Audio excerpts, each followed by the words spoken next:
am not suicidal. That's what I would like to say. Okay. I am not suicidal. Okay. I am not suicidal. I am innocent, and I am not suicidal.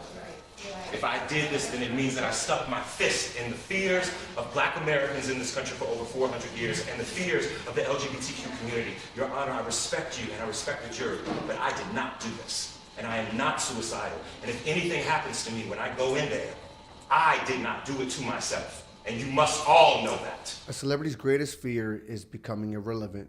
Some are even willing to go to great lengths to make sure it doesn't happen to them.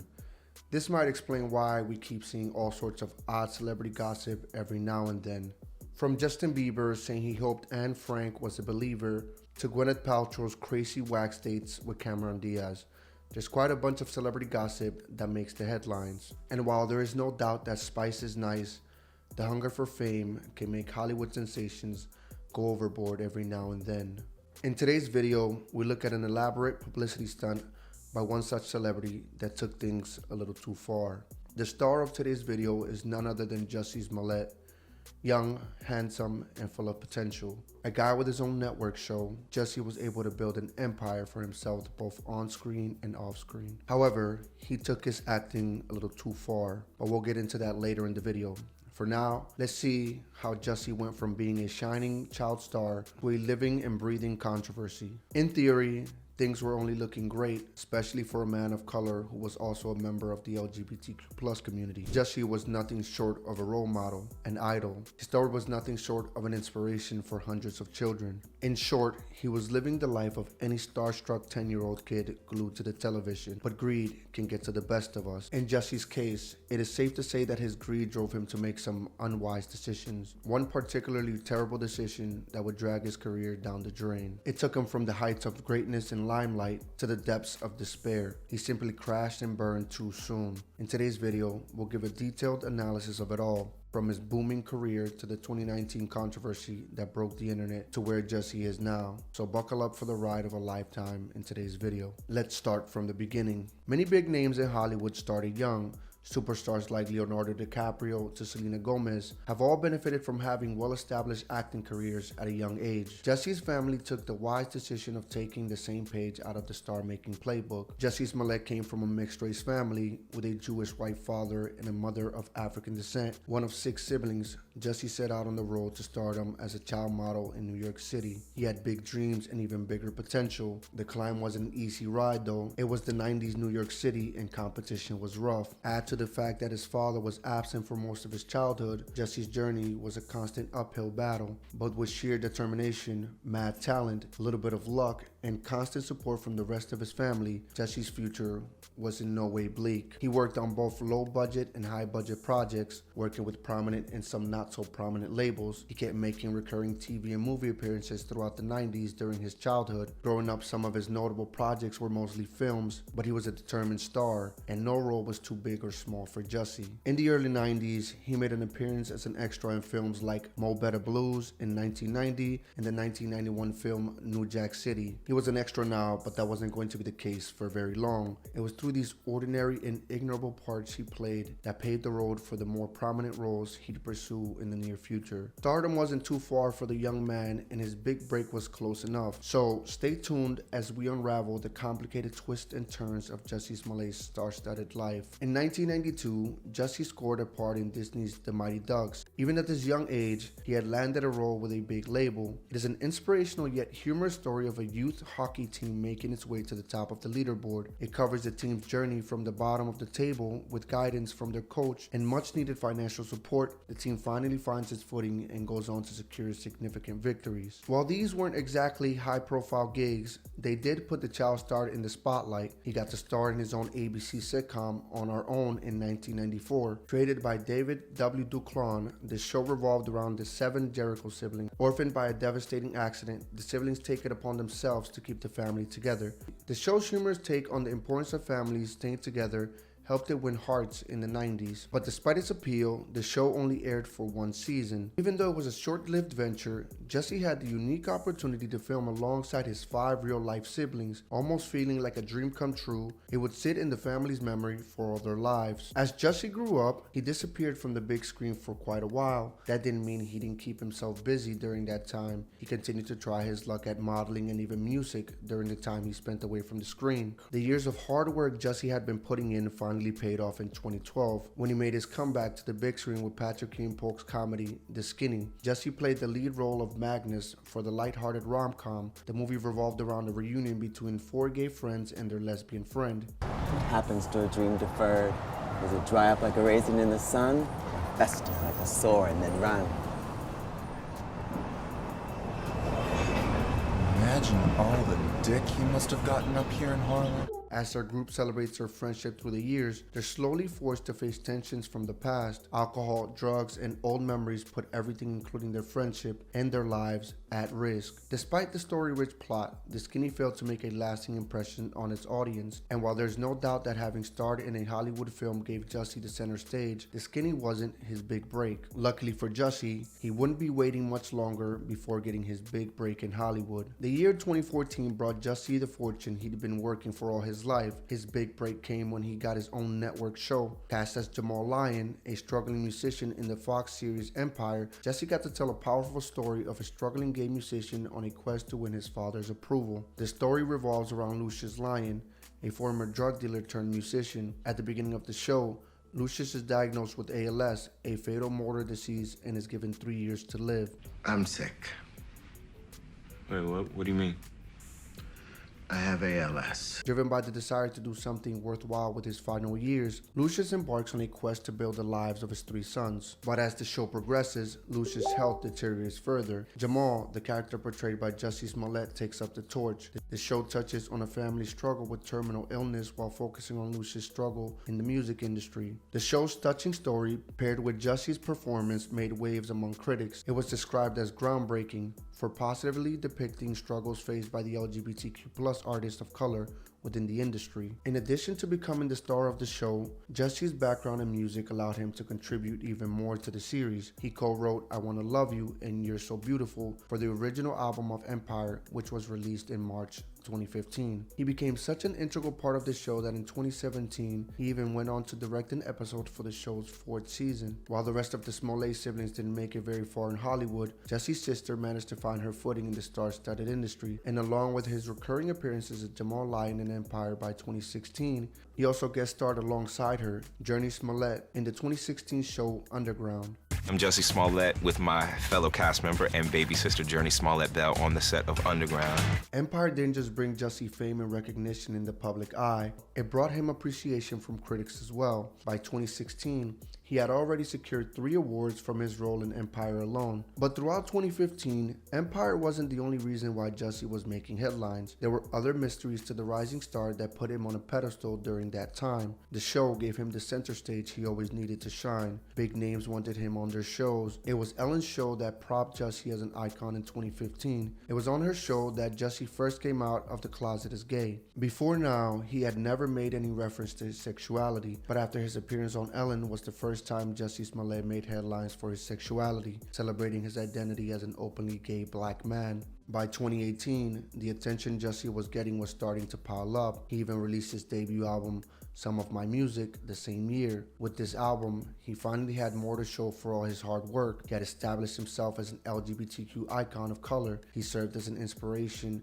as an openly black man who'd made it big in Hollywood. His career was taking off in the right direction. To make things even sweeter, it seemed as though all of Jussie's ventures had purpose, causes he was passionate about. He had joined the Human Rights Campaign's Equality Rock campaign. Even his music videos were filled with powerful messages addressing important social issues. Jussie Smollett was a celebrity with a cause. Even his Twitter bio had a similar tone in which he wrote, I am simply here to help save the world. Nothing is more important than love. One might think life couldn't have been more perfect for Jussie. He, however, had other plans. By now, Jussie was already getting more attention than he had ever gotten before. He was a prominent celebrity living his best life in Chicago, but his life was about to take an unlikely turn one cold January night. It was January 29, 2019. Jussie had just arrived at his Chicago apartment in Streeterville very late that night. At about 1:45 a.m., he decided to leave his apartment and go to a nearby Subway restaurant. At 2:27 a.m. the same night, Chicago police received a distress call. Something disturbing had just happened to the Empire Star within those 45 minutes. It was his business manager, Frank Gatson, who'd alerted the police about an attack on the actor. Chicago, I'm Mercy Williams. I just need the police to come by. I work with an artist. I don't really want to say his name, but he states he went to Subway. He was walking by, and some guys, I don't know, they jumped him or something like that. And I just want to report it and make sure he's all right. By 2:42 a.m., the police finally arrived to the actor's address, the 300 block of East North Water Street, and thus the details of a vicious attack slowly started to unfold. The first things detectives looked for were signs of physical injuries. They noticed that the actor had visible cuts and scrapes on his face, along with similar injuries to the rest of his body. Another important detail worth mentioning was the piece of rope officers discovered around his neck. With whatever little evidence the detectives had at this point, one thing was for sure: Jussie had been the victim of a violent attack, and the story was only about to get worse. Following the initial police examination of Jussie's state, the next most important step was taken by detectives was the victim's interview. They had to get to the bottom of the attack, and as of now, the only person who knew anything was Jussie, who himself was the victim. But now wasn't the time for weakness. Jussie had to narrate the painful events of the attack. The events narrated by Jussie would send shockwaves, not just through the Chicago Police Department, but also across the country, even making headlines in international news. The story was just as disturbing as it was huge. Jussie told the police that he had left his apartment to go to the Subway restaurant. It was only when he was walking back to his apartment that he was attacked. Two men in ski masks approached Jussie. As they got closer, they began to call out what sounded like racist and homophobic slurs. The scared and cornered star was then faced with relentless attacks to his face, while the attackers continued to pour an unidentified liquid on him before wrapping a noose around his neck. As Jussie struggled, he noticed one very important detail. One of his attackers appeared to be white. That's what he told the police. According to his interview, the attackers had yelled something very particular, something that could help identify them, or at least put their affiliations out in the open. They had yelled that he was in MAGA country, making an uncontested reference to the at the time president's political campaign. The motive was clear. The only rational next step was to begin looking for the culprits, white males with a little too much privilege, unless there was something being intentionally kept from the law. The case was simply too easy. Something wasn't right. Something was casting doubt on Jussie's story, bothering the detectives, not allowing them to believe anything they had heard so far. They were sure of one thing: Jussie's story wasn't the entire story, and so the hunt for the truth began. The notion that a TV celebrity could get jumped in the middle of a cold January night and be so viciously abused wasn't short of a cliche in 2019. After all, he was black, he was gay, and this was a time when the country's politics were heating up. Besides, this was Chicago, a city still healing from its racist past. The city where Martin Luther King was attacked in the 60s was standing up against racism that winter. With activism on the rise, Jussie's case attracted more attention than what was anticipated. The headlines were starting to flood, and the pressure on Chicago PD to investigate the hate crime was mounting. On the first look, it appeared like a routine hate crime.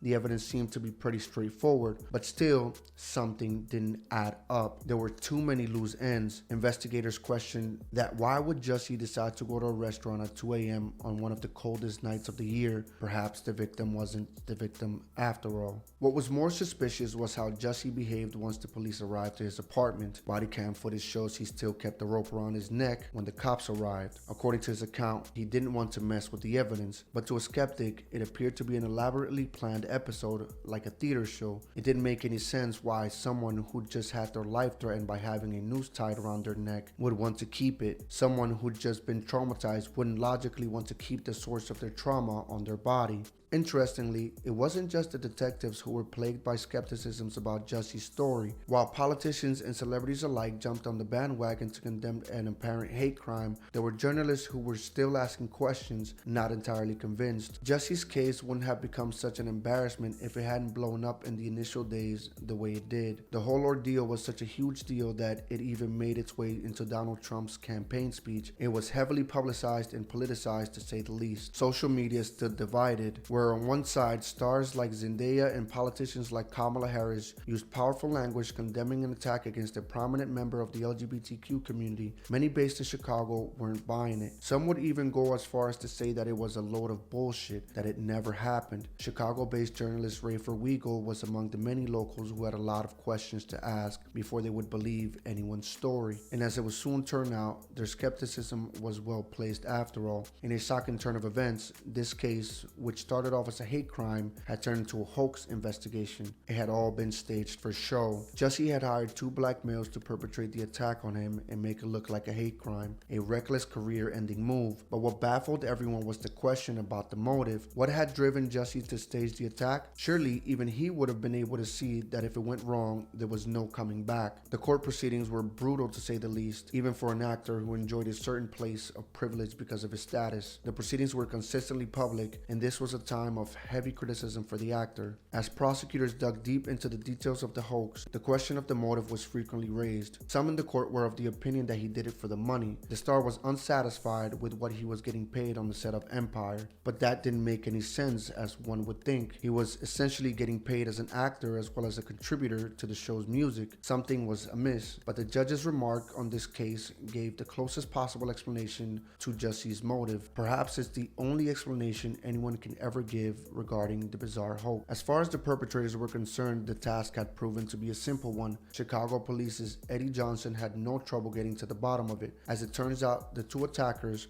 the Osundario brothers, had previously met Jussie on the set of Empire. Abimbola and Olabinjo Osundario had reportedly agreed to stage the attack for $3,500. The morning the news of the attack became public, the brothers were set to leave for Nigeria. The moment they flew back to the country, the brothers were walking straight into the clutches of Chicago PD. As soon as the brothers landed at the O'Hare airport, they were taken straight into custody where their formal interrogations began, and to the police's delight, the confessions came easy. The case later went to court and the moderately famous celebrity faced nothing but disgrace. Even his court appearances were nothing short of theatrics. From dramatic entries to shouting powerful slogans, the footage coming out of the court held a stark resemblance to something out of a Hollywood film. Finally, in December of 2021, almost 3 years following the attack, the case finally came to a close. It was a complicated case to begin with, but with all the attention it got, there were scandals within the scandal. At one point, there were fingers being pointed at the judge for unjust favorable treatment, but after going back and forth for years, Jussie was finally found guilty of 5 counts of felony disorderly conduct for making the false reports in January of 2019. Even though Jussie never admitted to his crimes, on March 10, 2022, he was sentenced to serve 150 days in county jail, along with a $145,000 fine. There's no question that the case itself did significant damage to Jussie's credibility and his reputation, but experts agree that the beginning of the end in Jussie's story came far before the case even went to trial. It might come off as a surprise, but PR experts share the same opinion that Jussie brought his whole world crashing down on himself when he sat for an interview right after the incident. Once the case came to a close and his mirage of lies was shattered, those who look back on the interview will never believe anything he has to say for a very long time. The damage to his reputation was far worse than any jail time or fine. Hollywood was never going to forgive him. In an attempt to attract public attention, Jussie had made a mockery of critical social issues. He had misrepresented the Black and LGBTQ community in such a manner that even if the industry tried to give him a second chance, there would be serious consequences. Redemption simply didn't exist. He had alienated the very people who were once ready to take the streets for him. All the talk of representation for minorities, for empowerment, for standing up for complex issues no one else was willing to stand for was for nothing. All that remained was the feeling of betrayal marginalized Black and LGBTQ communities felt. Following the actor's fall from grace, the atmosphere changed. Where people had previously been moved for a purpose in Jussie's support, now there was no one. All that remained was harsh critique and the downfall of a career Jussie had spent a lifetime building. Following the 2019 attack, Jussie's Empire contract was still renewed, despite the controversy that revolved around him at that time. On April 30th, Fox Entertainment publicly announced that Jussie Smollett would continue being a part of season 6 of the show, but at the same time, they also announced that his character won't be making any future appearances. So, even though Jussie wasn't technically kicked off the show, the network didn't want to risk their reputation by allowing him to make an appearance on their show. There was no denying that this was a huge blow to his career. but that didn't mean his career was over. Even though he didn't make it back to the screen, Jussie went on to make his dictatorial debut. He directed the 2021 drama film B-Boy Blues. While the movie only secured a 4.5 out of 10 stars on IMDb, it was still a step forward in his journey. A modern love story between two black men served as a redemption arc for the star. It appeared to be his attempt at reconnecting with the communities he had upset with the hate crime scandal. Whether it was successful in achieving Jussie's desired motive or not, only time will tell. After all, it has only been a few years since the news of the scandal saw daylight. The silver lining here is that his story hasn't yet ended. Jussie Smollett still has an abundance of opportunities that await him. Once he has moved past the psychological toll of the events of 2019, he still has the luxury to move forward, paving a fresh path. His story holds a powerful lesson, a haunting reflection of how greed plagues the world of glitz and glam, of how the hunger for attention can do more damage than any possible good. It shows that anyone who tries to use victimhood and false allegations to further their agendas will find nothing but disgrace. One thing is for sure, the incident will be hard to forget. It might even resurface to haunt Jussie's career even as years pass by. No matter how things play out, Jussie will have to constantly make an effort to move past this setback. Neither the industry nor his fans will easily get over the betrayal they felt because of the scandal. While it's impossible to tell what the future holds for Jussie, one can't help but be intrigued by the thought of how a disgraced star might work his way back to the top. If you enjoyed this video, consider leaving a like and subscribing. For more content like this, let me know in the comment section below who you would like for me to cover next. Until next time, peace.